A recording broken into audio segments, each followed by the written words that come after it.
Hello, my name is Carlos Saldanha. I'm the director for the movie Ice Age the Meltdown, and I'm here to share with you guys a little bit of my experience making this movie, which was a good one because we're very happy to come back to the Ice Age movie because we worked on the first one. I was the co-director for the first Ice Age, and I was posed the challenge to direct this one by myself, and it was a lot of fun, especially because of that little guy there, Scrat, the voice of Chris Wedge, director of the first movie.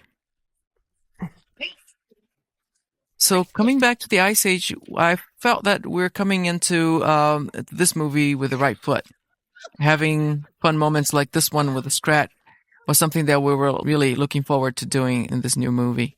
But the challenge was that we had to come up with new stuff for the characters. We had to bring back our beloved characters, Scrat, Manny, the mammoth, Sid the sloth, Diego the saber-toothed tiger, and take them to the next level, taking them to what would be their new journey.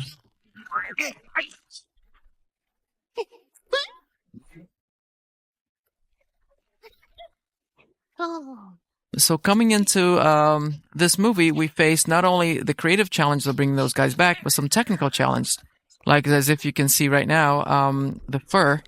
In this movie, we had to face, we have to re-fur all the characters, and the fur now came to life. And we developed this whole technology to make the fur have a character of its own. It was almost like a secondary character to the character itself.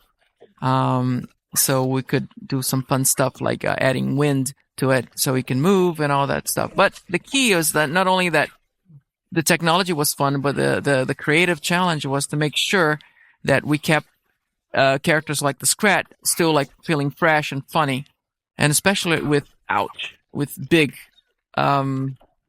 physical comedy. And I think people laugh every time this little guy gets hit. And here we are trying to bring back the flavor of the Ice Age with a lot of beautiful white and blue tones, and working with the art direction to make sure that the movie felt like you were back in the Ice Age. This new movie is called Ice Age the Meltdown, which involves a lot of melting ice, which brings you to water, which comes into this beautiful establishing shot that we did of the park, bringing back all characters from the old movie, also new characters that we created for this movie, and interacting them with this beautiful environment of water and ice, giving you little hints with the writing about that the world is melting, but it's okay because it's all about the fun.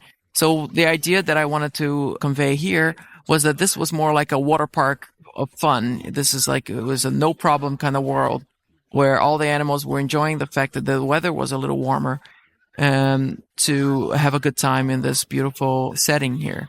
So it's a very inviting, fun, and we try to convey that with the animation as well, with a lot of fun action, working with the animators to come up with gags and moments that will feel exciting and at the same time have a comedic end to it.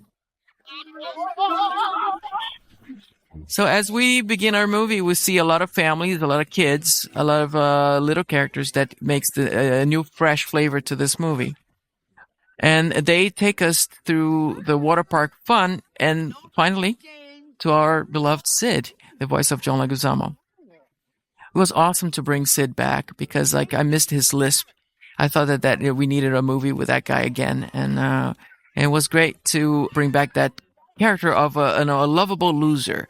That's what Sid is all about, bringing back that kind of feeling of a guy that is trying to do a lot of things at the same time, but he does with with all his heart and a little bit of his naivete, and he brings this nice little comedic moment, trying to work with the kids. And that's the great thing about this movie. We have a very great feeling of family, and then Sid working with the kids is a little bit of that feeling. And we continue with that thought when we bring Manny into the picture, because Manny's backstory was that he used to have a family and he lost his family in the first movie. But he found, at the end of the first movie, he found the sense of family again with his friends, with Sid and Diego. And so now we think that having this whole world with kids and we bring more of this family feel to him, and that's part of his main story here. In 2 languages. Not in front of the KIDG. These little guys love me. Right, Billy? Don't make me eat you. And Sid and Diego always, like, we love their relationship. In the first movie, what we loved about is the fact that they always was a little bit of a friction between the two guys. But now they're friends. So the key is that we kept the comedic tone to it, like that edge to their dialogues and relations. I can see that. You guys never think I can do anything, but I'm an equal. So as we go through this portion of the story, we're trying to bring back the feeling of the characters that we loved in the first movie and start little by little introducing a new world for them.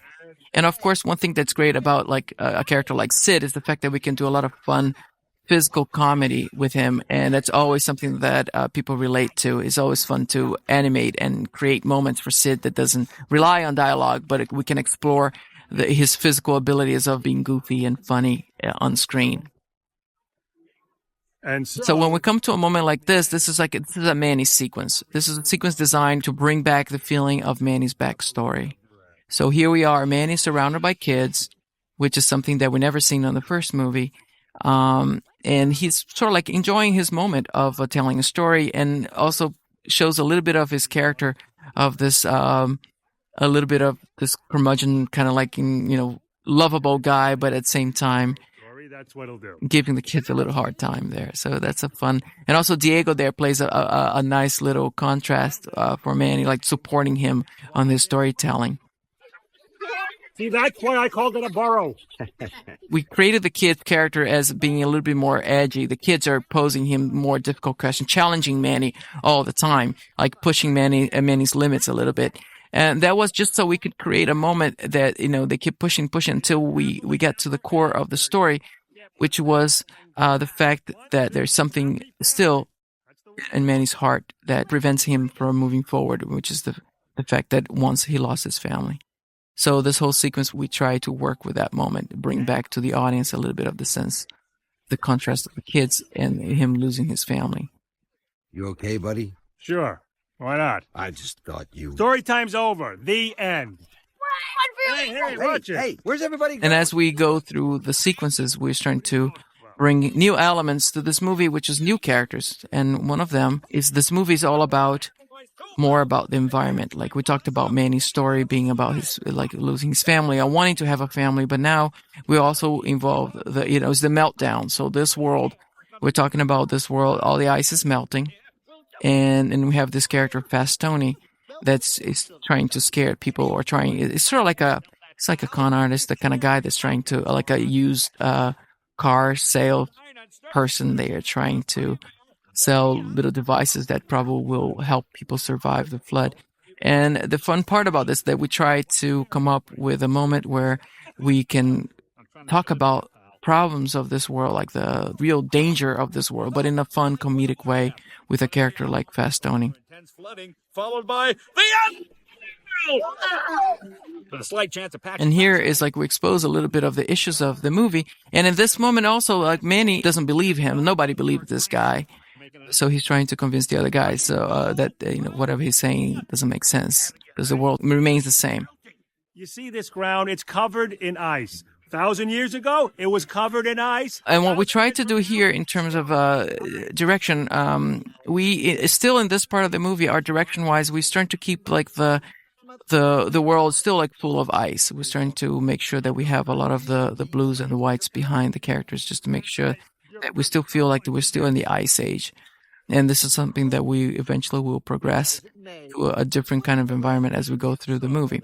And also it gives an opportunity to bring some fun new characters into the story.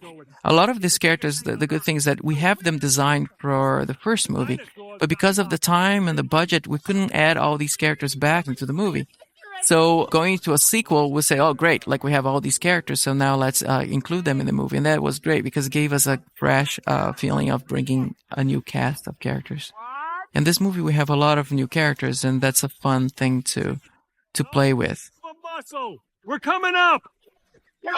Stop! Sorry. 2 and 3 1,000. In this moment here also, we are trying to come up with still like Sid trying to gain everybody's respect. He's going to face the challenge of jumping down the Eviscerated, which is the biggest ride ever. And actually, that ride, like in computer numbers, is probably 2,000 feet high. So if a character in real life would try to do that, it would die probably. But, in cartoon world, in cartoon logic, this is Sid and Manny and Diego. So they use we can take a little liberty there. I can't breathe. So as we progress through the issues of the movie, we're trying to get close to the main issue of the movie, which is the environmental peril. And through this moment here with Diego, we reveal the main element of this world, which is water. And also a main character point for Diego, which is the fact that in this movie, like different from the first movie, like Diego was sort of like this tiger, this assassin, this kind of like sort of like a bad guy, and that turned out to be good at the end. Here, he's already the good guy, but he has a secret. He has a fear of the water, and we express that through his action, and also express through the giant like setting that we did here. We came up with this shot just to show how dangerous this whole water issue could be to everybody. Like, all this water is trapped behind that dam, and once this breaks, the whole world floods. So this is the moment that our guys realize that this is the challenge they have to face, especially for Diego in a melting world. He's in trouble there. Squid.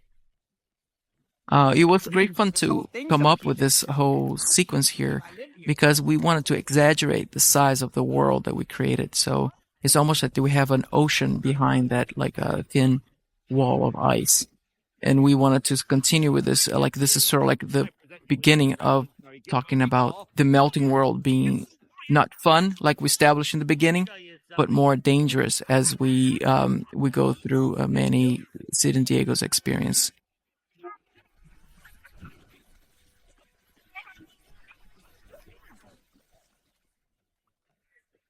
Another great challenge of this movie was water. This world, because it's melting, we had to deal with a lot of like splashes and water, and was really something that little by little we're trying to frame the characters into the scene, so we didn't have to show too much water, because that was something that we didn't know that we could do, because we did this movie in such a tight schedule. You had to be very aware of those limitations and making sure that we could make this movie in time. Bowl's gonna fill up. Ain't no way out. This is another interesting part of the movie in terms of story, is the fact that after we saw the physical peril that these guys would have to face, we come to this moment where that we have a new character, the Vulture, that we're going to carry through the movie in other sequences. But here's the first time that he brings it spells out pretty much what's going to happen to them if they don't get out of there. So it's the moment of realization that this is happening. And the great part of it, with the contrast, playing with the contrast of the bad news, we can have some fun with some physical comedy. Stuff that usually, the script usually brings us all the dialogue that the characters would say, and we have a lot of that like already pretty much written on the script form. But all the physical comedy sometimes comes out of the process of making this movie, which each step of the way we try to plus the moments. So to work with the script, the animators adds a lot of little comedic moments too. And that's the great thing about animation, that you can contrast peril with fun. And that contrast make sequences that seems to be dangerous, they have a new dimension to it. Damn! All right, you heard the scary Vulture. Let's move out. Manny, you really think there's a boat? I don't know. One element that we were always concerned about was the fact that what is the villain? Who is the villain of this movie? And we struggled with a lot with that during the process of writing the script and coming up with the story. And we knew that the true villain probably would have been the environment, the melting world with the big flood that was about to happen. But we felt that we needed like a face to this peril. And that's when we came up with two characters that were originally three, and we cut one out. And we kept the two main ones, Cretaceous and Maelstrom. And those characters were frozen. The backstory is that they were frozen 1 million years ago And now, because of the melting world, they're going to set themselves free. They're going to be out there to haunt our guys and to pose a true threat to this new, like, melting world. We got an overturned Glyptodon in the far right lane. Traffic backed up as far as the eye can see. Ooh, and it looks like there might be a fatality. I call the dark. So here we are with all the characters leaving the what used to be their home. So they're like, the gag of the nest was the fact that they're carrying like their homes with them. And here I had the pleasure of introducing my two kids, Manuel and Sofia, doing the voice of those little, what we call the mole hogs. So we had a lot of fun creating those like new kids character. The dung beetle, one of my favorites. And this is sort of like little moments that we create just to try to show that the guys are moving out. Manny, I just heard you're going extinct. Another element of the story besides the environmental peril, we talked about Manny's issue with his family. But on top of that, we add another element to the story, is the fact that Manny might be the last mammoth on Earth. And so this sequence is all, we try to come up with a sequence just to establish the fact that Manny still doesn't believe that he might be the last one, but that will pay off later on in the movie.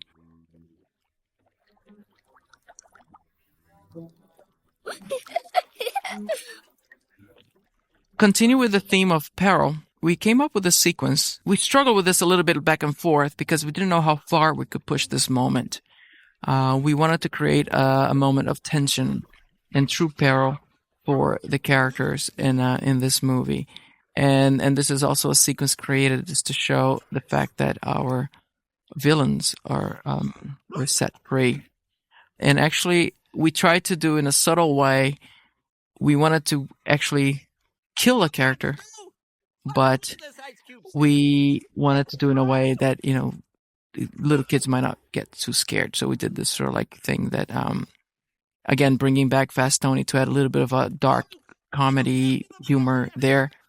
We were able to introduce our villains again with the consequence of one character, dying in this movie. And that was a struggle. Like, we were thinking about, like, should we kill a character or not? Like, so we were thinking a lot about that. And we did it in a comedic way.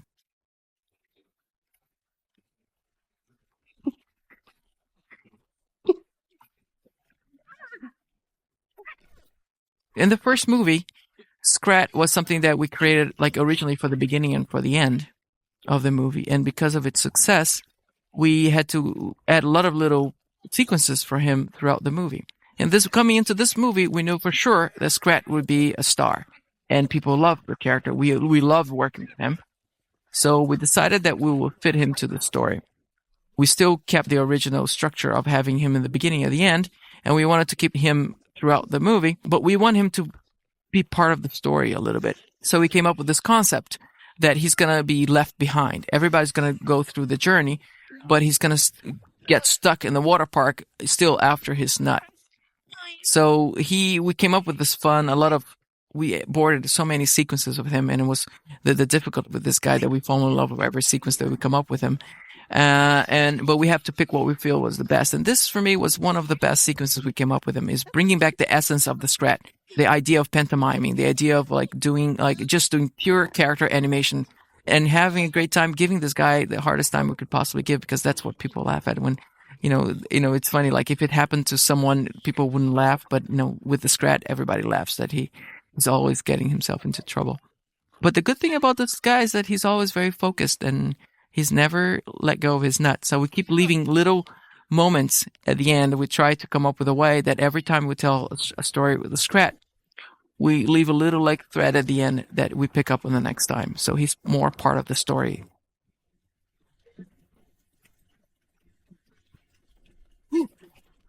And to continue with the laughing here, we had a great writing for Sid here, that we came up with these little songs that seems to be harmless, but actually he's talking about Manny being extinct.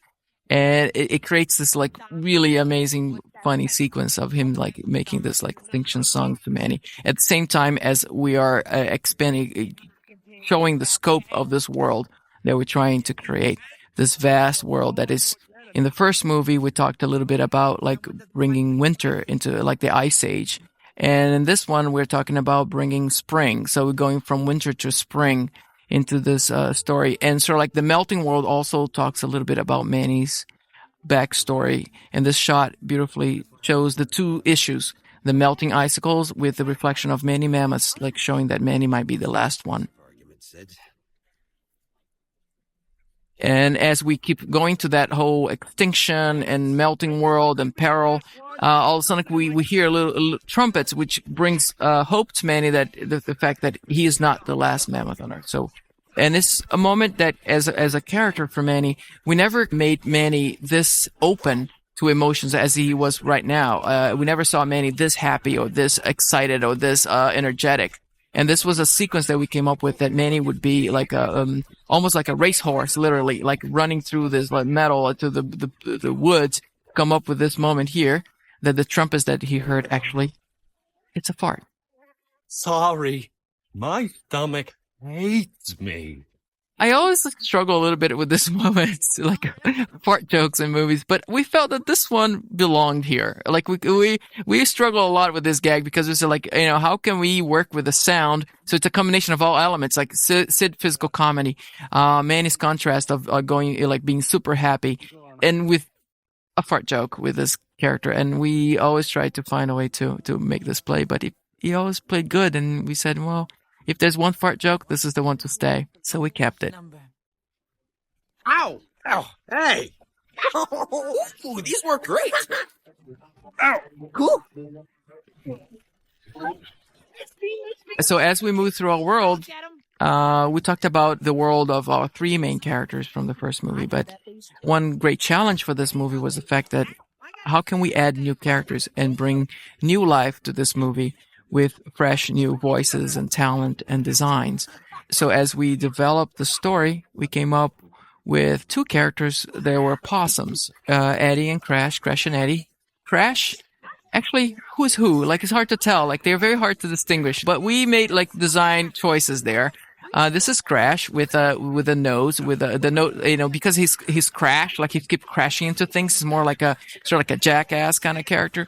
Like his face is a little squished because he's keep banging his face. So like that's how we define the Crash. And we gave him the blue eyes because it gives him a more of a man-esque feeling, more of like a little bit of a crazy blue eyes kind of feeling to him. So Crash was Sean William Scott did the voice, which he did beautifully, and his brother was Eddie, which looks just like him, but his nose is normal, straight, and he has brown eyes. And his voice is by Josh Pack. Diego. We wanted to come up with this chemistry between the two, that they're like always together. It's almost like, the two make for one big character, which is the Possum Brothers. Their brotherhood is bigger than life. So everything that they do together. They protect each other. They love each other. They fight with each other. So it was great fun to come up with this character. And it was almost for us was a new dimension to this sort of like super physical comedy hyper characters that we only had in the first movie with the Scrat. And now in this movie, we're able to add it with the possums. I guess it's just you and me now. So as we continue with the emotional journey to this movie, we continue also exploring the surprises of this world, which is, we introduced new characters like the possums. And now we introduce actually a female mammoth with the beautiful voice of Queen Latifah, which starts in an awkward way. We always loved the introduction of her because we had this backstory that she was a mammoth raised as a possum. So we always wanted to give her a big entrance, literally, and that's how we came up with this whole sequence. And originally, because she was a mammoth, we were a little bit unsure about how we would animate her, how we would move her around. So she was originally designed to be a little more contained. But as we got more comfortable with the character and the voice and the energy, we decided that she would be a perfect character to add this gigantic contrast of a bigger mass, a huge body, but with a possum feeling. So she would be this sort of like a mammoth on the outside with a possum on the inside. So she would move like a possum. So my decision was that I wanted her to be free and loose like a possum, but on a scale like on an 8-ton like mammoth size. So that's why we come up with a lot of these physical gags here. Like we worked a lot trying to make her climb trees and fall on the ground, something that usually we've never done with Manny. So this contrast of characters brought in a new, fresh trio to the sequel. That's right. These are my brothers. Possum, Possum, Possum. And the beautiful thing is that this sequence was originally a sequence that was a little bit shorter, and we expanded to a lot of dialogue, and then we came up with a happy medium, which was a combination of dialogue and physical comedy. And I love the sequence because I think the writing is really clever, and I think that the whole discovery that Ellie is actually not a mammoth and actually a possum, that confusion and fun we're able to convey through not only the dialogue but also to the setup, like dividing the two groups. We made sure that we staged this like us and them, like us the possums, them the mammoth, and the Sid and Diego. And we did that in purpose because we wanted at this moment to feel that these two teams would never get along, but they needed each other, so they have to find a way to interact. So this was the character challenge that we had in this movie, and so in this journey was the relationship between the new cast with the old cast. And this is also one of my favorite animated moments. This kind of moments, like the whip, playing like a circus wrangler, like kind of elements, is elements that it's added all in sometimes in combination with the storyboard artist and the animators. They, the brainstorming of this physical comedy and like trademark moments is really great. Like, because we have the good thing about dialogue again, and also, the physical comedy. As we finally get this group together, we continue our journey. And from this point on, the decision we made in terms of taking the story to the next level was that this is maybe hope for us that Manny will, found another mammoth, so he's not the last mammoth. And in contrast with that hope, we bring in like a moment like this that we show that, he's not off the hook yet. Like, he might even find a mammoth, but they still run the risk of losing their lives because, the environmental peril is still like over them. So we use the Scrat to remind us of the peril of this world. Even though we're giving little bit pieces of hope here and there, we always show that, there's still like a peril back there. So it's a reminder. Folks, escaping the flood is the And here we are again back to the journey. So here's a moment also we come back to the characters traveling. The traveling journey so Fastoni is back. This is the voice of Jay Leno, and he did a beautiful job portraying this character because he is a very fast talker, and then we use that fast voice to come up with a way that the Fastoni would always move like snappy and turn into a ball, because he's not a turtle, he's an armadillo, so he turns into a ball, he rolls away. And now we bring our characters and we show them coming through, but where are the other ones? And we use this fun little moment. We create this fun little physical moment of the possums and Ellie, just to show again, continue showing like her personality. How would a mammoth move, but as a possum? So we came up with all this fast physical moving, like her running around, like just like if she was little.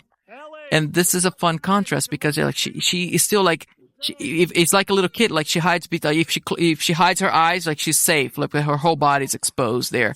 So we worked a lot with this comedic moments, selling the characters of the possums as being sort of like brothers and a little bit of unruly there, and with Ellie being a little faster and more agile. And this is one of the best possum moments I think we came up with, which is the fact that, again, showing the contrast, like the possums play dead, Ellie's a possum, she plays dead, but imagine like her size just falling flat on the ground. And this concept was always very strong from the beginning.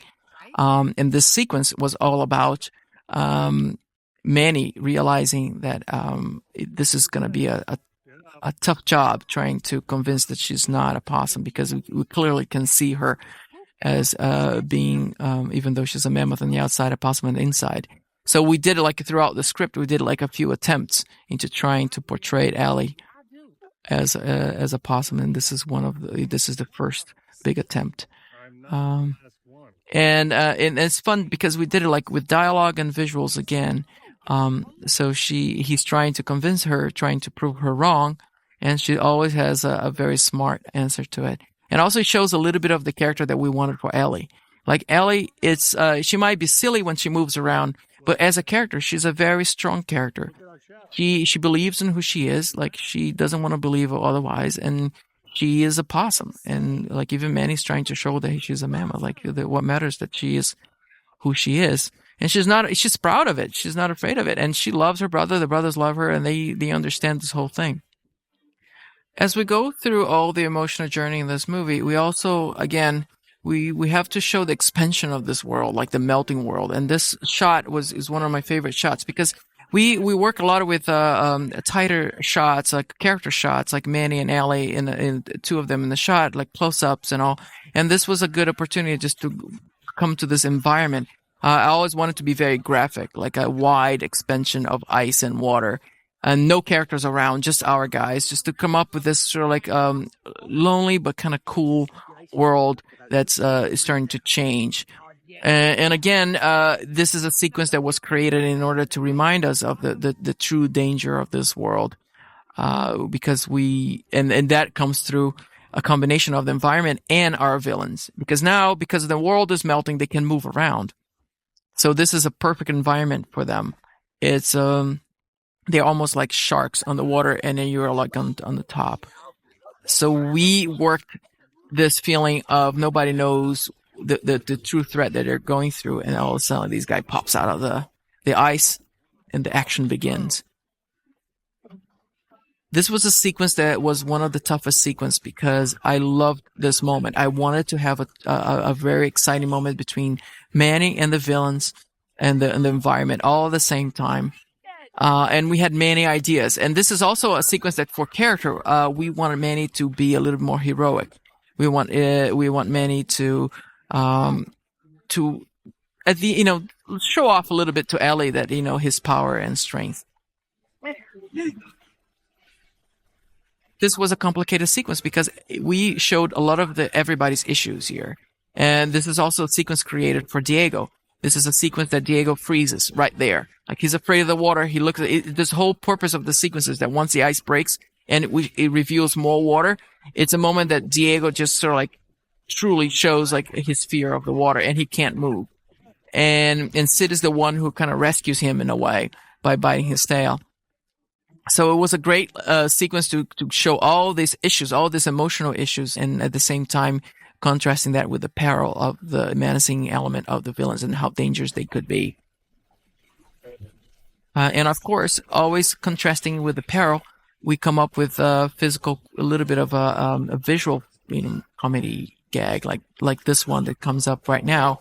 We all think that Manny's gonna die right there, and then we come up with this very graphic element of it. And when I saw that on the boards, I always thought that this was very cool because it's the classic thing that you can you always play with contrast of the moments. And here Manny does a little bit of this show off moment there to Ellie and the possums, like he's the king of the world still. So the sequence went through many interactions. Like, and at one point, the sequence was Manny was like sort of like water skiing behind this guys. This guys was dragging him along as if he was on a water ski. And he evolved from that to more of this sort of like a Jaws-like moment, the creatures going after them. And this is actually this sequence that is the first sequence we animated. This was the first sequence that came into the pipeline of the studio. And we're still trying to work about what point it would be the relationship would be at this stage. And here we play this fun moment, a classic moment between this Manny and Ellie as a couple. Is that the thing that Manny is starting to show a little hint of interest to her, but he's trying to hide it, and Sid catches it. And this is a great character moment for Sid. Because Sid is very insightful. Sid is like the guy that you think is always goofing off, but actually he has the whole thing in his head. And he understands the Diego's issues right there. He's the one who sees it and calls in on it. The same thing he does to Manny, and that proves like how smart Sid is.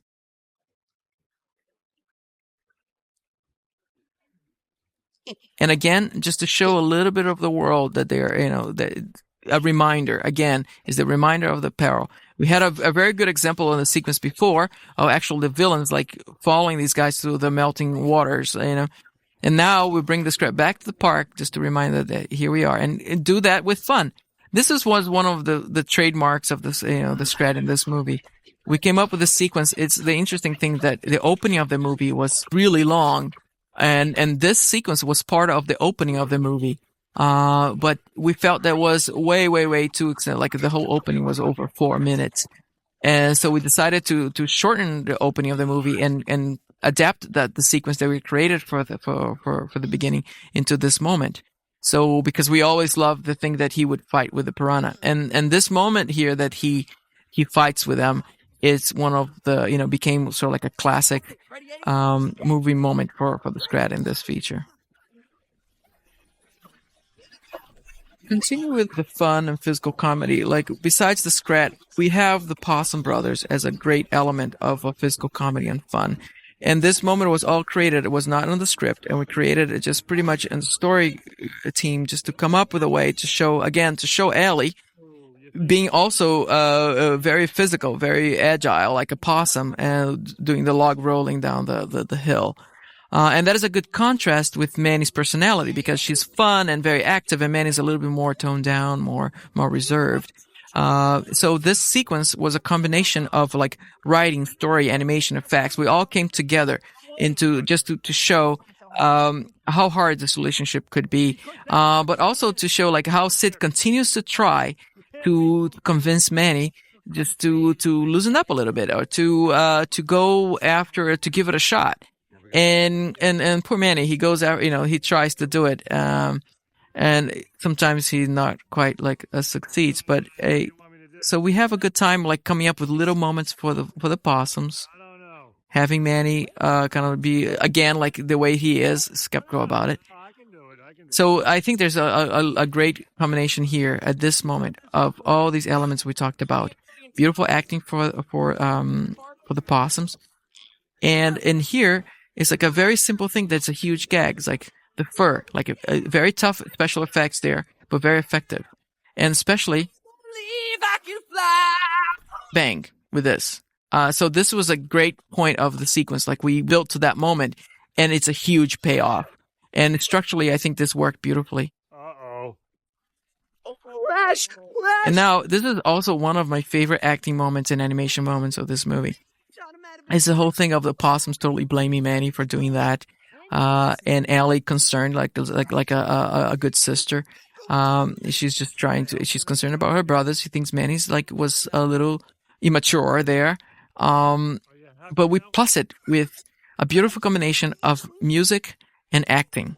We decided in the scoring stage to make this moment really cheesy, to make sure that we really played sort of like the violence, like as if he was dying. And we overacted the possums, we really overacted this moment to make sure that we have to the contrast of this. And the great thing that John Powell, as a composer, he came up with this also musical contrast that goes from that very mellow, sad, tune to almost like a gospel moment there. And Queen Latifah beautifully did that whole, hallelujah moment there. And it shows a lot of contrast and great acting and combination of all of these elements. I think that this moment was very successful, and I was very proud of it, as once we got it all done. One thing that probably people don't realize that we have to record all these characters separately. We go through many recording sessions to get their dialogues, and we do that in sometimes different cities, different times.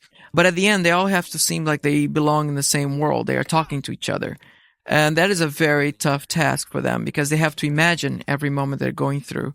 So Manny, when he talks about this moment here, he has to imagine that he misses his family. When Ellie is angry at the brothers, she has to emote all these emotions. We have to work with all these emotions, but all separate. There's no set, no stage, nothing to inspire the actors. And they do a beautiful job imagining and coming up with the acting. And once we piece them together in a sequence and animate them together, it's amazing how he feels that they kind of belong together. And this is sort of like the beauty of animation. You can, we have many different takes, cut and paste, and piece them together to create moments like this one where Ellie looks like she's talking to Manny. She's a little bit embarrassed that she got stuck, and Manny's giving her a little bit of a hard time. And this was completely done like in different dates, different times, and not knowing each other. I don't think Ray even met Queen Latifah when they did this sequence. So they never, I think they met for the first time at the premiere. But it still feels like they're bonding. This is a sequence that we start to feel that the chemistry between the two of them are starting to connect. And it's great because we transition from a sort of like a scripted, a dialogue sequence into a sequence that we're going through that has almost no dialogue whatsoever. And this is, I think, the beauty of animation. The magic of trying to convey an idea, not only sometimes with dialogue, but mostly with visuals. And this is something that, like, since the early days of animation, like, I always particularly loved about some of the early animated movies, the fact that it's a lot of visual elements that convey the story. And this is a classic one. I know this place. And this is a moment that it's very special to me because we didn't have this in the original script. And I always missed a moment that I knew what happened to Ellie. I always get in the back of my mind, like, how she became a possum. What was her backstory? And I wanted to do sort of like a little bit in the structure that we did in the first movie, where we're able to tell a story without using dialogue. So talking with Queen Latifah, talking to a couple of storyboard artists, we had this idea of coming up with this sort of like a flashback as she recognized the place, and that brings back the memory when she was finally found for the first time. And it was great because we're able to come up with this beautiful little version of Ellie, very endearing. We love the baby Ellie moment. And also, it's the only sequence in the movie where we have snow falling and full ice. It's winter. And this gives a sense of the past because this movie, as we mentioned before, we're going into spring.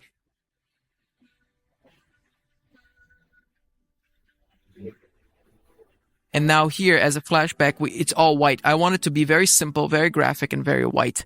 And it's almost like an homage to the first movie. This is sort of like back to the Ice Age kind of feeling. And also the warmth of this moment is that you have the cold world out there and the warmth of the mommy possum with the little Crash and Eddie there embracing her as part of their family. And so without dialogue, we go through all the backstory of Ellie, all the way to this moment that she realized that she's a mammoth, calling back the moment that they step on the footprint. And we had dialogue around this. We have a couple of lines that at the very end we decided to take it out because it worked so powerful with no dialogue that we decided to leave like this. And I love it because it's a beautiful transition to this moment that she's calling back, like she's trying to remember her past, like things that happened to her that she didn't realize. And we created this very kind of, in a way, a little bit of a romantic moment.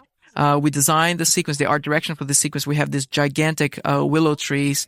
There was a nightmare to get into the movie because it was very expensive because every branch, leaf, and it was very hard to achieve. But we finally come up with this nice isolated space for them. And with a little addition of the little fireflies that gives a little bit more of this, nice romantic feeling there. And it's a beautiful sequence because it's a moment that Ellie puts Manny on the spot. Manny's like, he hasn't dated for a long time, so he's a little rusty, so he doesn't know how to deal with girls. And this is a moment that he really shows, and this is Ray Romano. It's one of my favorite sequence recording with him because it's perfect. Like, he was so natural doing this moment that he's awkward, but at the same time lovable. And Queen Latifah, like, totally got this moment too. So again, talking about recording them separately and feeling total chemistry, this is a perfect moment right there. What I've ever seen. Oh. And Queen Latifah is great into really bringing this sort of like soft, but the same edgy kind of moment to her character.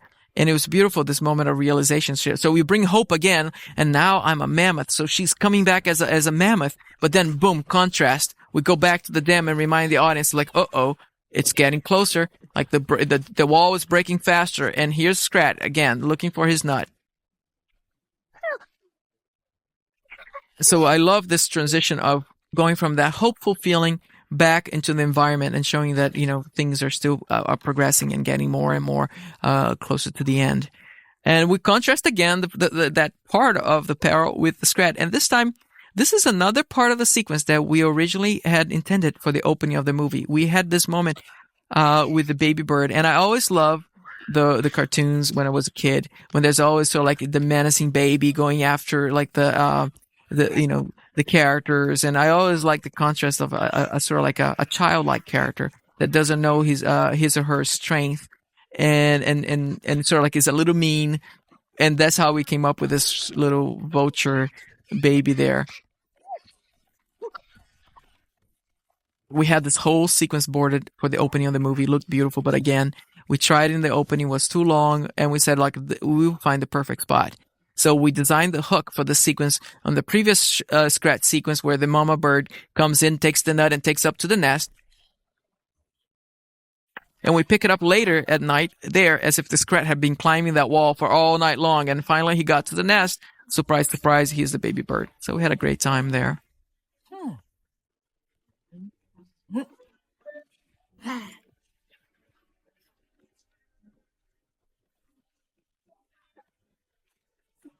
Boy, Manny. One great thing about the characters in this movie is the fact that each one of them has a very distinct and special quality to it. And Sid is probably one of the nicest and warmest characters we came up with in this movie. Besides being like funny and have a lot of the physical comedy and the dialogue and the lateral lisp that he has that makes him like immediately everything that comes out of his mouth is funny. He's very insightful. And he's always looking after his friends, and he's always trying to find a good take on things. He's very positive, and he's always trying to find a way to help the other guys. And he does, in this sequence, it was written beautifully for him because he does it not only being comedic and innocent and at the same time insightful, he also managed to, in a way, in a subtle way, touch a little bit Diego, even though we won't know here. We will know later, but this is a setup for a later sequence that we have. And the great thing about Sid in the sequence, that the contrast with the dry, acerbic humor of Diego, it plays really funny. We have the combination of the physical comedy and the stuff that Sid does beautifully with a very good message in terms of their friendship. This whole chunk here, what we came up with just to, in animation, just to come up with that like fun way of Sid exaggerating, and in something that we relate, like swimming lessons is something that a lot of us went through when we were kids, and this was a good way to come up with a parallel of the swimming and the way a tiger would swim just by attacking, like doing like more of the terms of like a cat terminology there. Hey, do we do any special tricks like roll over, or do we just throw our weight around? One great thing about some of these characters that, some of the dialogue that we have is how we relate with these characters on the screen. Like when we came up with these personalities and all, we didn't think about them just just only being like a mammoth or a tiger or a sloth. We thought about them being people. We thought about carrying something in their personalities, in their hearts that we would relate.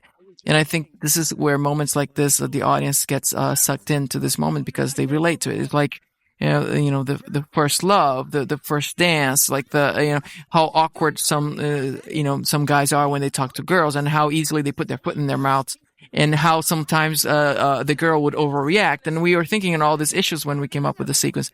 And this is one of my favorite recording sessions with Queen Latifah, because she totally got that moment. And she did it in a way that all her energy came out, but like it came out like perfectly. So how did it go? And the great thing that we continue with this moment, like she continues to be upset by it. And then we all do this with a little visual symbols like this one. She's putting out the fire, like, the fun is over. And also the support of the brothers, like the whole family. Now they're separated again. So she's angry. The possums are angry because the mammoth did something to, bad to their sister. So now they call on Manny. And we do visual moments like this one that is just like, it's magical. It's just something that's like people will relate and remember for the rest of their lives, And this was created by Rafael, one of our storyboard artists, and something that every time people talk about this movie, they mention that moment. And that combination of like this moment that we face right now in the movie, was a great, inspiration for the sequence that we're about to watch.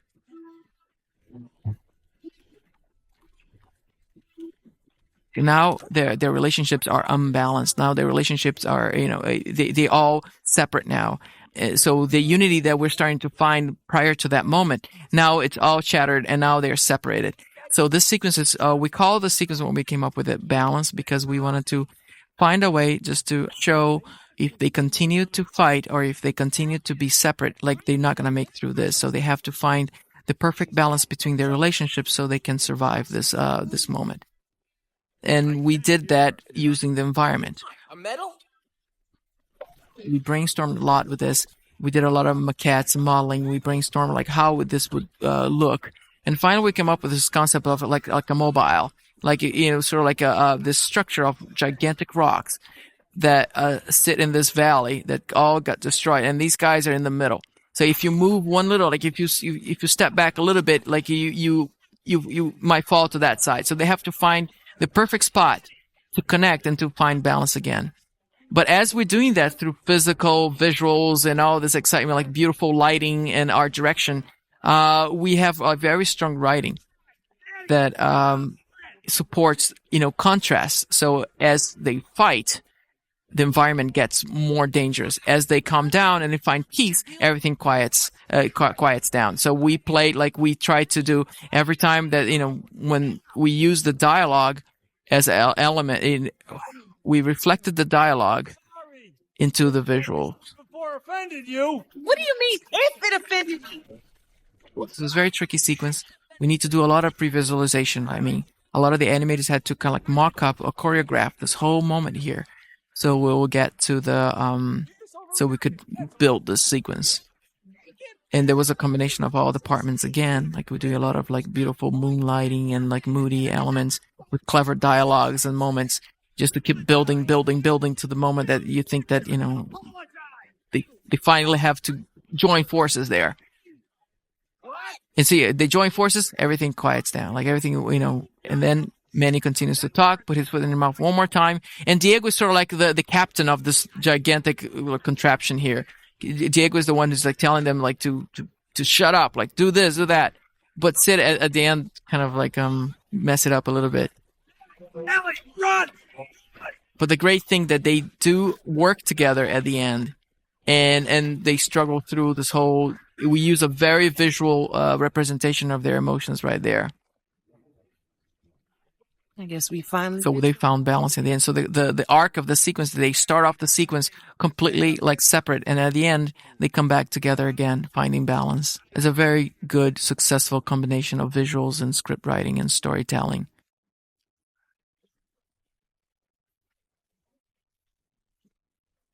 Little callback there to like her putting out the fire. I always love that moment. Again, no dialogue, but just visuals that people remember and laugh at. Remember the good old days? Which good old days? Oh, yesterday, last week. And as they kind of relax after the very intense action sequence, we get a little bit of a reminder that, they're going to rest now, but it's not quite over yet. And we are using, again, like we call back the vulture characters for that.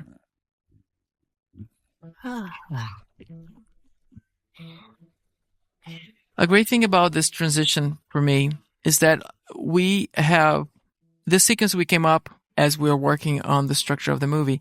We wanted a moment for Manny to realize that Ellie is special. And for the first time, like she has this motherly feel, like she has something that attracts Manny. And I think what attracts Manny the most looking at Ellie is this sense of family.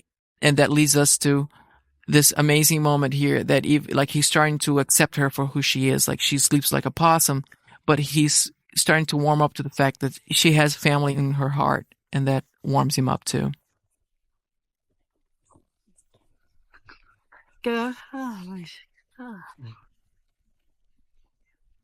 No, I don't want to.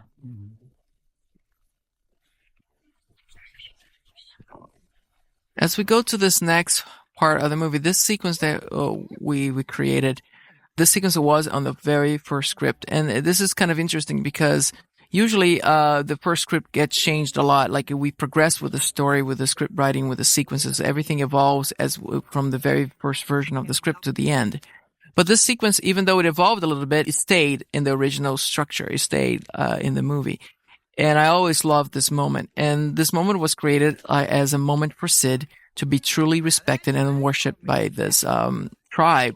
Originally, this tribe was only all girls, and like an Amazon tribe. And we changed it to a more of overall like family and kids because to give a little more variety and different flavors to it. The idea was that he was complete, like he had an effigy, he had a statue on it, so he was completely like Sid was the king. In this moment, he's in the top of the world. This sequence went through many, many steps, like interactions in terms of story and concept. At one point, we had a rock and roll music playing behind this whole moment, so he was worshipped like as the king of fire, with a whole sort of like AC/DC kind of like energy to it. We went to another part that, one version of the sequence, he had more of a hip hop kind of like music. But finally, we were feeling it was a little bit too much like things that we've seen before. I wanted this thing to feel original. And finally, talking to John Powell, our composer, he said, well, maybe we should look at some other references and stuff. And he showed me this great video of the fire dance that is a tradition in Indonesia, that they do this very fun tribal thing. And I wanted to keep the tribal element to it. So he said, well, let me play around that they call the monkey chant. It's sort of like a combination of all these like different voices and call and response. And they create this like really great, fun, unique energy to it. So John Paul had a session with John Leguizamo, and John did a bunch of these like sounds and fun little moments. And John Paul was able to edit this piece together and come up with this original monkey chant for Sid. When he did that, we used that as our inspiration to come up with this sort of like call and response, like Simon Says moment there for Sid. So this was a great thing about, because we had the concept in our heads, but only came through when we finally had the music and all the pieces connected. This is either really good or really bad. Oh, no. Meet Fire King. Why kill Fire King? 1,000 years bad juju for killing Fire King. Superheated rock from the Earth's core is surging to the crust, melting ice built up over thousands of years. You're a very advanced race. Together, we can look for a solution. We have one. Sacrifice the Fire King. Well, that's not very advanced. In the structure of the sequence, we think that Sid is being worshipped. You have the climax of the music. Finally, boom, he's trapped. And actually, these gentle little creatures that we create have a plan of killing Sid, sacrifice him for to save the world.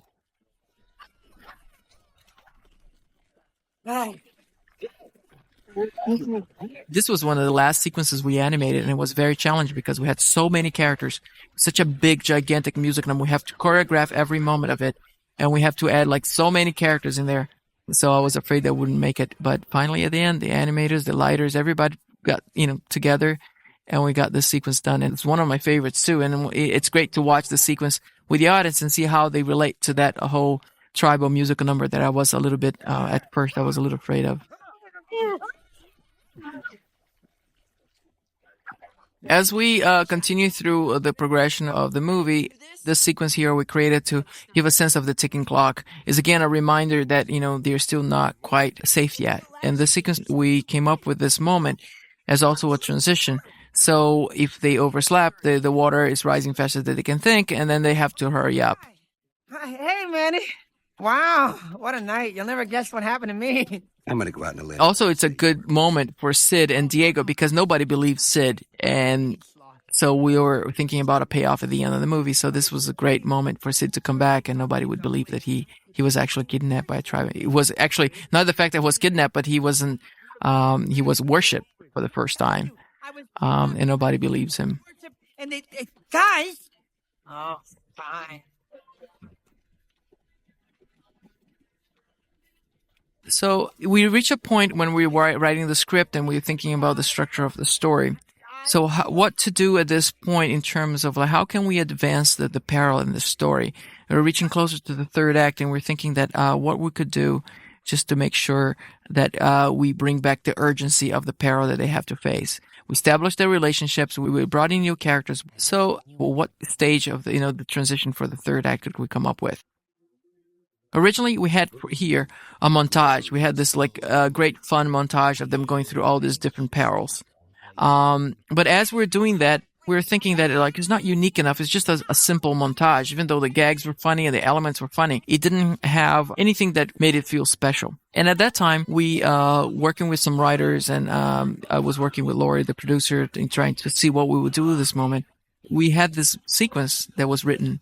There was a musical number based on the Oliver musical, but then he changed the lyrics to give a little more of this feeling out using the food, glorious food, to give a little bit of this dark humor of the vultures. So we boarded the sequence, was so funny. And we said, this is a perfect thing to have. But we didn't know how to fit within the montage. So we worked hard into trying to combine the two things. We combined the musical number with the montage to give the sense of the timing's running out and they're going through all these different perils, but with the support of the musical number of the vultures. And the end result, was really, special. We have a very memorable sequence. And actually, one of our storyboard artists, Karen Disher, actually helped coming up with the second half of the song. She did such a funny second part of the musical that with the lyrics and all that we had to make this sequence come to life a little bit bigger.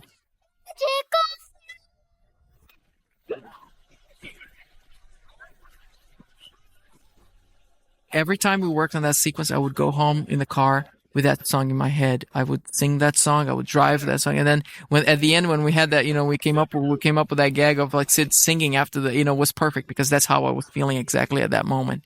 Sid. What? It's touchy.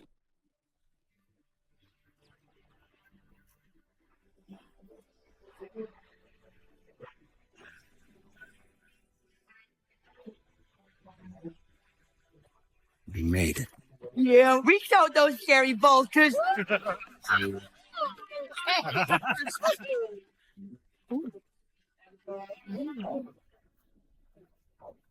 And as we get closer to the third act, it means that the world is starting to change faster. Again, this is one sequence that we originally we had a place for it. We always felt a geyser fields would be something really explosive and exciting to have as an action piece. And we wanted to be part of the story because we mentioned with the vulture in the beginning that they have to go through the geyser fields, and finally they reach the geyser field, but it's too late.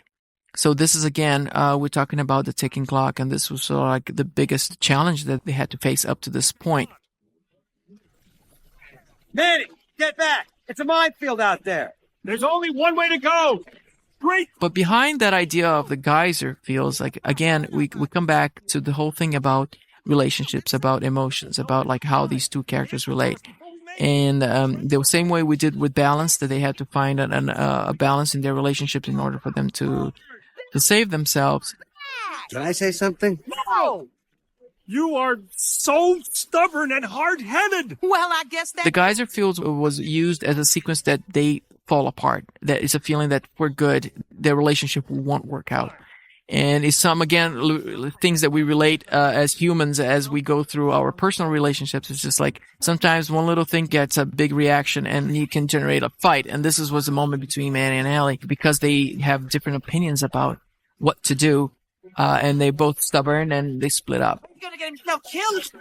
Danny, wait! For me, this whole thing is Manny, in his mind, going through the geyser fields, he was so torn by all the issues that's going through that he wasn't paying attention. He's just being very angry and unfocused and just running through this, not caring about the peril. And this moment that we create, that there's just the voices on his head, and he got a little death by the explosion of the geysers. It's just a moment just to reflect the fact that in his head, he's all this confusion. Everything is running at the same time in his head. And he's trying to find the balance, the equilibrium again of his personality. Come on, we gotta go now! And this is also a good representation on how he's starting to feel about Ellie, that in a way he cares about her, but they are just not quite working how they're going to manage to get their relations to work out.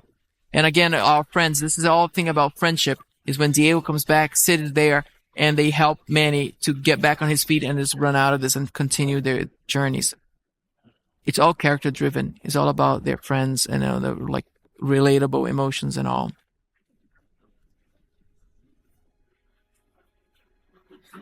As we structure this movie in terms of the progression of the environment or the peril, We always I thought about coming up with this language that every time we came back to the dam, we would show a progression. We would show, it deteriorating more and more, just to, continue this thought of they're running out of time, so that the flood is imminent. So that is a moment that, and here, as the characters are finally getting to their destination, Manny is still concerned about Ellie. 11 foot tall.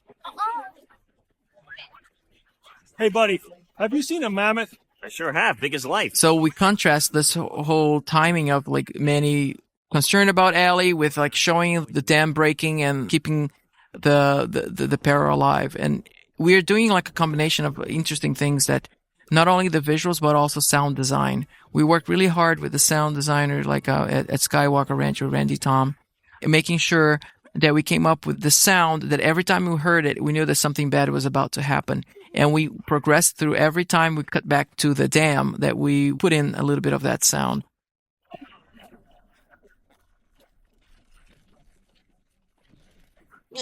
So in this moment, we call back to that sound, and then we come back to the dam, and again, like the Scrat is still going after his nut, but he's caught in the middle of the gigantic explosion. We use the ticking clock of this environment, of this world, like not only through like sound and visuals, but also through a little bit of the Scrat story progressing through like his journey to get his nut.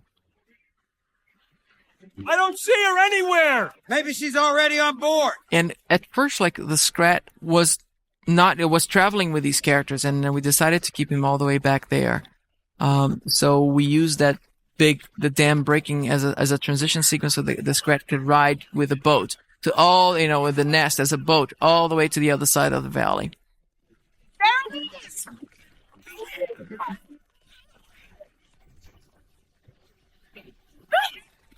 We're getting into more like now the action-packed third act that I love.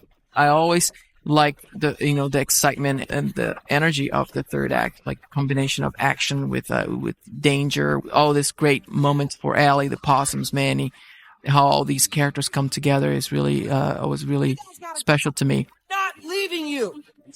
I'm not asking. The third act was reworked many times. And this was the shape that I thought was the perfect balance of all the action and character that we created throughout the whole first and second act, and this is a great payoff. And again, like a little reminder of like, now that the dam broke and all the water's crossing the valley, like our villains now are in their environment.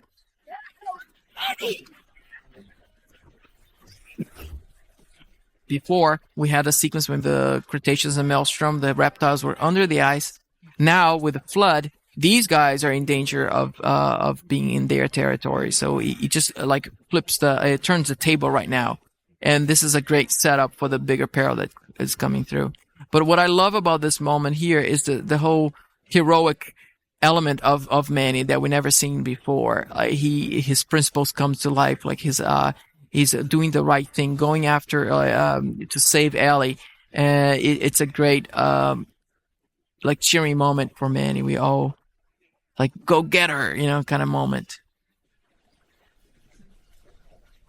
And we cannot mention this whole sequence without mentioning effects. This is like one of the most intensive effects-driven sequences we ever made. Like we never had so many effects in water. But mainly, besides the technical challenge, it was the fact that we had all these elements combined, is water with splash, with the characters in the water. But not losing the intensity of the objective of the sequences. It's just like we really have to feel that these guys were in true danger. Because that we build up to this moment, and now we have to pay it off big time. And of course, we cannot lose the fact that we have to add comedic moments, especially like physical comments with Sid. That's always a great plus.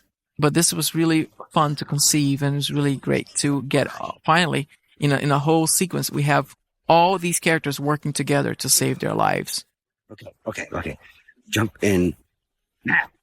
This is a great moment for Diego. I always love this sequence for Diego because it's a good way that we can understand that he actually listened to Sid. So it's a good moment for Sid and Diego because now he's going to prove through his action, like by saving Sid, that he actually listened to what he said when Sid was trying to show him how to swim.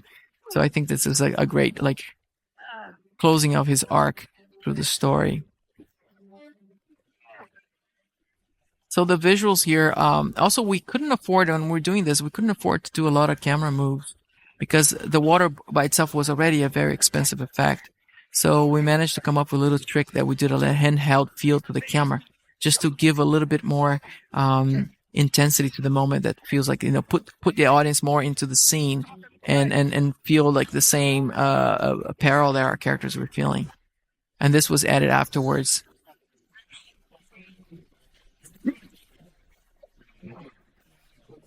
I added the shot like after the fact.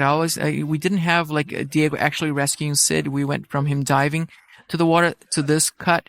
And I added that cut because I always felt like a little cheated a little bit that I never saw actually Diego like swimming for real to save Sid. And it was great because this was probably one of the last shots we managed to add into the whole process of making this movie. We are running out of time.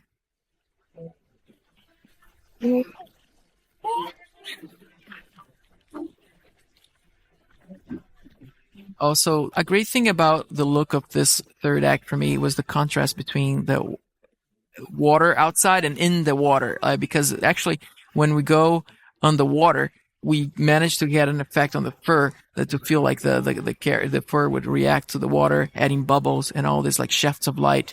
Was a very complex and interesting art direction and effects combination of elements there just to make this feel real. And I really feel that it's great to get the reaction and to feel that you are in the environment where the characters, when these characters are. And as a movie making experience, I was really, really happy with this moment.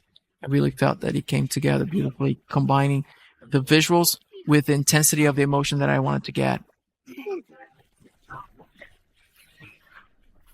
And especially because now the villains are really, we will feel that the villains could probably take Manny right there. And we used the power, the strength of the villains just to help Manny rescue Ellie. So we had to work a lot in the story.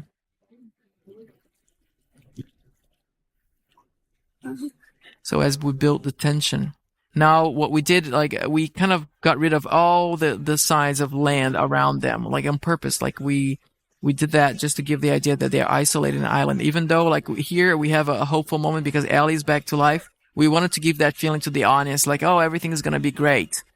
But what the audience doesn't see. And that's why I shot like everything a little bit tighter, just so we don't see too much around it. So we just save the big reveal for later on because the worst is yet to come. So again, it's a moment of like looking at each other, just eyes, just expressions on their faces, just to see like, thank you kind of moment. We're gonna die! And here we pull back wide just to show that now they're in this tiny little island, nowhere to go. And their only hope, which is the boat, collapsed in the water. So this is like sort of like another shot that I added in the last minute. It was a very expensive one because we had to put a lot of characters into that boat. But again, like not only they're isolated in the island, now the boat is gone. So they're, helpless. There's, they might die. And, we cannot continue telling the story without coming back to the Scrat. And we are, and this is again, like sort of like a progression. We keep like, as the water is rising, the Scrat is going up to save his life, always with the nut. And when I thought about this moment here, it's interesting because I keep thinking like, how are we going to get rid of all that water from this valley? Like we talked about this gigantic bowl and how are we going to get rid of all that water? And the only thing that crossed my mind was like, there are only two things that in nature could do this. One is God and the other one is Scrat. I keep thinking that Scrat was the only character in this movie that could only move mountains almost. He could move glaciers and all. And so this is how this sequence came through. We wanted him to, be a little bit of this guy that saves the world. And we made it very poetic in a way. I took out the sound effects here just to give the idea that, more of that classic sort of like falling down the precipice.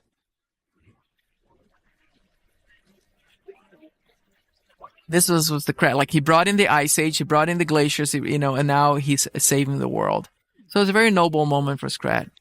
But, we wanted him to feel that he died. And I think we achieved that for a lot of people that, how could he kill Scrat? But, we're saving something for later.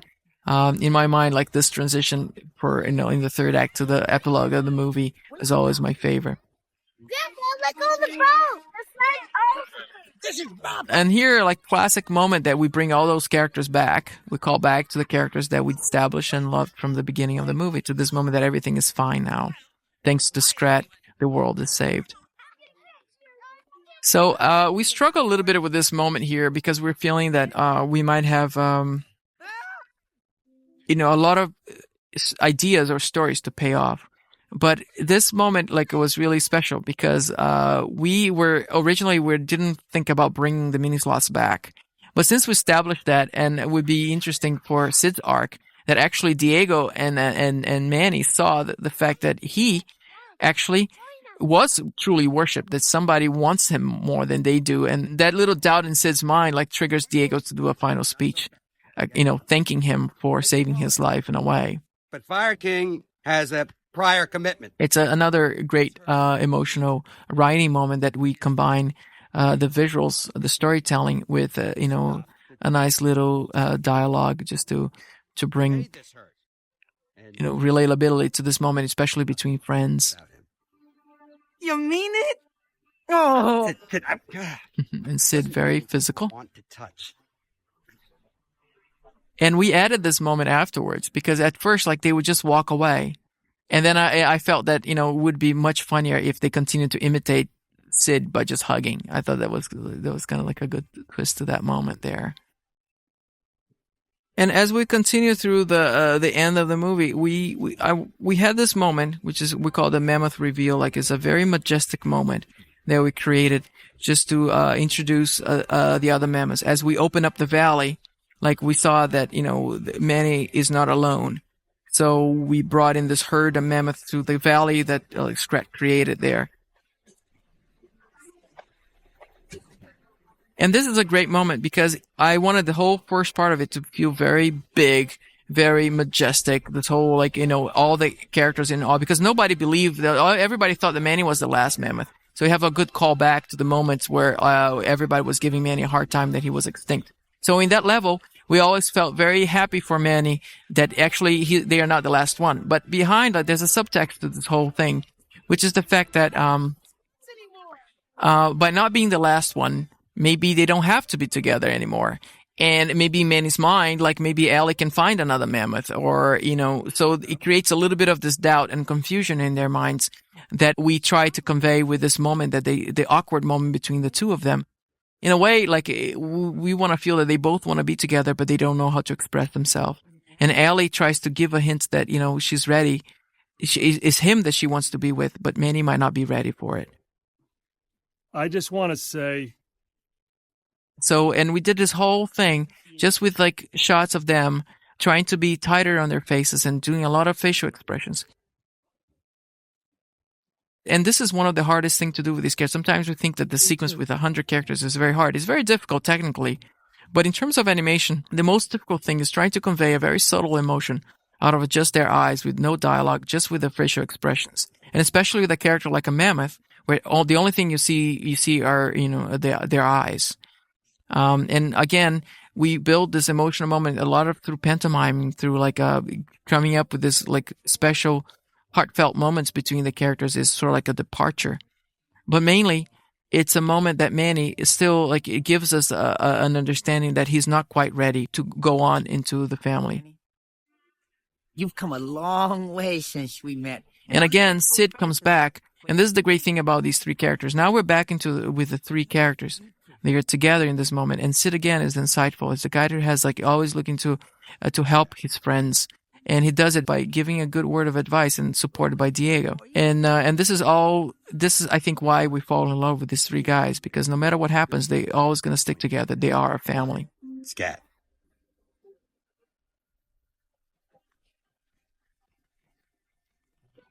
Our Manny's growing up. Ellie! So this is a, love story. Go after your girl. Comes back. We love doing this kind of stuff. And the best part for me was actually this payoff right here. The fact that Manny, like, this is a great moment because for me, the idea here, story-wise, was that now it's all about like working together or learning how to compromise with each other. And this is a moment that now Manny's a little bit of a possum and Ellie's a little bit of a mammoth. So in terms of their arcs or their progression as a character, as two characters actually, like Ellie goes from a possum to a mammoth, back to a possum, and Manny now is like embracing a little bit of her side. So finally, they are together because they, it's all about, learning how to live with each other, how to respect each other for who they are. And that's who they are right now. And I think that that's the core emotional element of their relationship. It's just like all about tolerance. It's all about like learning and growing up together. But your herd's leaving. And we go to our like final walk to the sunset with a very clever exchange, like solidifying the fact that now they are extended family. Now they're just more like the 3 guys, but now like 6 guys together, becoming this bigger family. He's not my kid. Not even my dog. And as people were laughing and these guys walked into the sunset, people start to stand up, get out of the theaters, not knowing the movie's over, happy, ha, ha, ha. But then what happened to the Scrat, he died. Like he saved the world and he died. What happened? I said, don't, wait. And here he comes. This is one of my favorite sequences in the movie. And it's hard because I couldn't talk about it because it was such a secret. I didn't want to like give it away for anything. But I love the fact that the Scrat died, saving the world, goes to heaven. We have a little cameo of the dodos there. And he goes to paradise. And it's like from day one that we worked on this concept. I keep envisioning this sequence as almost like as the bride walking into this beautiful church. And, she's like, and that's how I feel that Scrat would feel. He'll walk into like paradise, like surrounded by what he loved the most, which are, the acorns. And so finally he truly found heaven. And it's all in his expressions. We dilated his eyes, the pupils, just to make him feel like even more in love with this world. And this is a great like technical thing because we animated him, and then all these like elements behind it, the combination of effects and paintings. So we use a lot of like sometimes the traditional techniques of like painting the backgrounds and adding the nuts and this is like special, the Holy Grail. Like, Scrat looking at like, classic cartoony element, homage there to the good old, like Chuck Jones, the cartoons, like the little like reflection of the nut in his eyes. And this is a beautiful, beautiful piece of animation by Mika Ripati that, it's just, we wanted the Scrat to feel light as a feather. Like he's in his ambient now, like he is the king of and then we build with music. We keep building until like, oh, he's not going to get it. And I think that's the beauty of the Scrat. Like he never gets it. Even though people keep asking like, oh, come on, is he ever going to get his nut? Oh, I don't know. Not at this time. So out of, we have this beautiful thing. Like, what's happening? He's getting sucked back in. And bye-bye. I love this sequence. And the best part is the payoff. Right now, Sid, mouth to mouth. The good old Sid helping everybody. And he helped Scrat. He saved his life. Well, but Scrat is a little angry about that. Because for the first time, he had a chance to get all the nut that he wanted. All the lost nuts in the world, like, is there with him now. He's back on Earth. But this was a great project. This was a fun project to work with. And I was very proud of the crew, the team that put their hearts and soul into this movie. And it shows. Every single frame of this movie represents a little drop of love that everybody gave to make this movie possible. And at the end, this is the moment we all wait for, the credits, like where you see everybody's work there. And the fun thing is that part of the challenge of making this movie was the fact that we had to spend long hours at work. And to pay it off, we told all the kids to draw their favorite characters. So all the kids and family members from the crew managed to do one little drawing that we ended up putting as the credits, as an homage to their, hard work and supporting us in making this movie. Well, I am Carlos Saldanha, director of Ice Age: The Meltdown. Thank you so much for listening to the commentaries. I hope you will watch this movie with your family over and over again. And see you around. Take care.